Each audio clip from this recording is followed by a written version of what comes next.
वंचित बहुजन आघाडीचे नेते प्रकाश आंबेडकर आज नांदेडच्या दौऱ्यावर येत आहेत। नांदेड लोकसभा पोटनिवडणुकीचे उमेदवार अविनाश भोसीकर आणि नांदेड विधानसभा मतदारसंघाच्या उमेदवारांसाठी ते जाहीर सभा घेणार आहेत।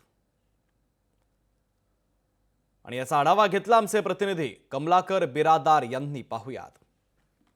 आज नांदेडमध्ये ॲडव्होकेट प्रकाश आंबेडकर यांची सभा होणार आहे। आपण बघू शकतोय या सभेसाठी जे आहे त्याचा मंच या ठिकाणी उभारण्यात आलेला आहे।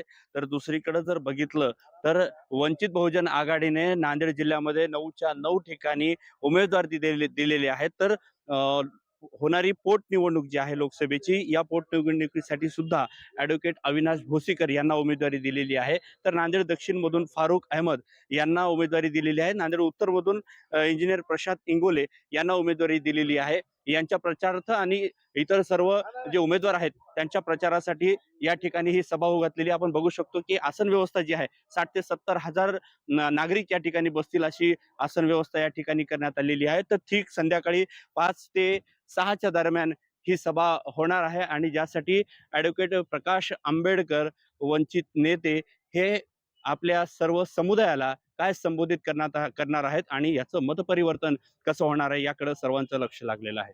कमलाकर बिरादार, लोकशाही मराठी, नांदेड।